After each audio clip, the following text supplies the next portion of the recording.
What's up, guys? My name's Tyler Doris. For assignment 1, I'm covering social media in journalism.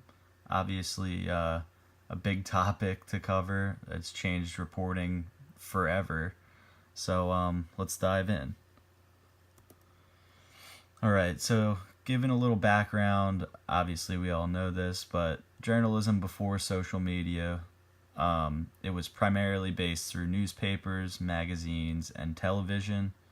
Newspapers publish once a day, maybe twice if a story needs to be corrected, but that's not very common, obviously.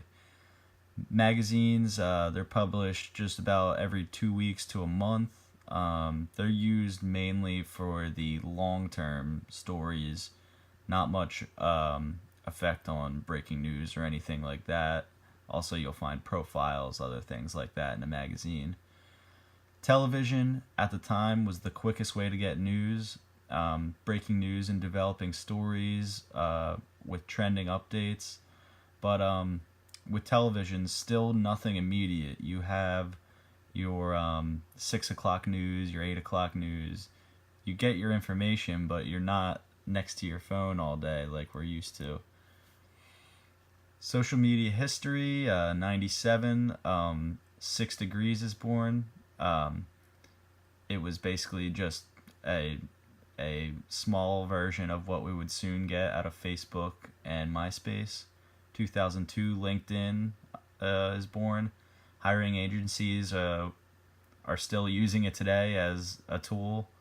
2003, blogging becomes huge with the founding of MySpace. This is essentially the true birth of social networking. 2004, Facebook is born and changes everything.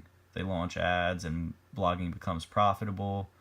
And this is kind of when you start to see everybody thinks that they are a journalist. 2005 and beyond, YouTube, Twitter, Instagram, all these sites, they all follow, and they change the way news is, sent out into the world forever.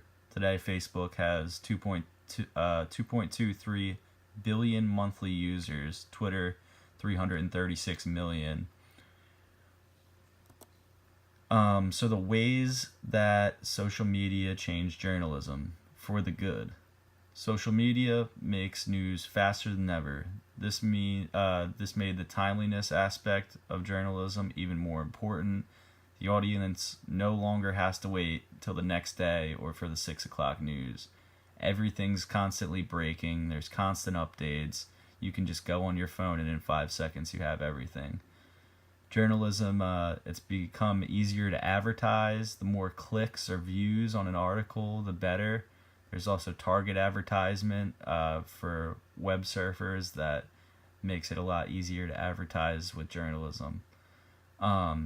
Social media made it easier for journalists to connect with their audience. It provides a name-to-face type relationship, as well as feedback from the readers with comment sections and all that good stuff. Journalists can use these outlets to promote and distribute their own content, which is probably the biggest reason why we do this. They can post links and previews to entice a social media user. The bad, obviously, you hear this a lot now. Fake news. One of which contributes to fake news is an unreliable source. On Twitter and Facebook, there are sources that aren't verified who post fabricated bias stories, sometimes even straight up fictional.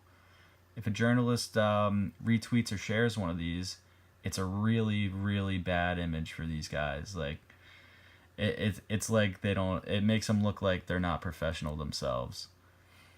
As you can see here, President Trump tweet, but you can see right away in here bias. You don't know if it's true or not. Even if it's linked to a Vox article, who is a reliable source, you can't trust a source that hashtag Trump lies, Trump crime family.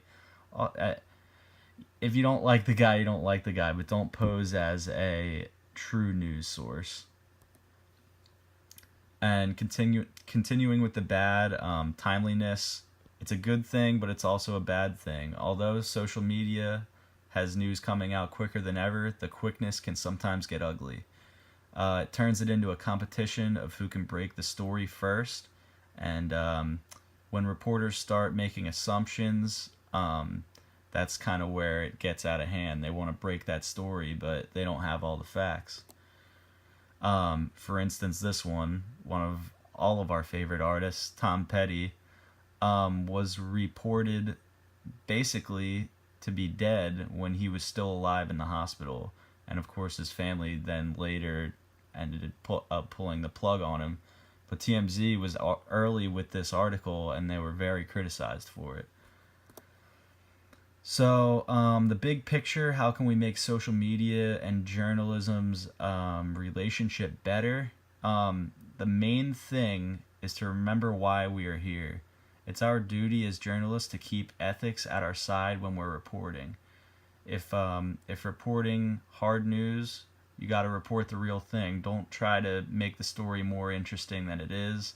Don't fabricate. Don't do any of that stuff because it only makes you look bad. If you're pressed on time, especially when you're trying to break a story, make sure that you are right. And make sure that you always know your audience. Social media changed journalism forever, and we need to realize what is at stake when we're posting. Just be smart, guys.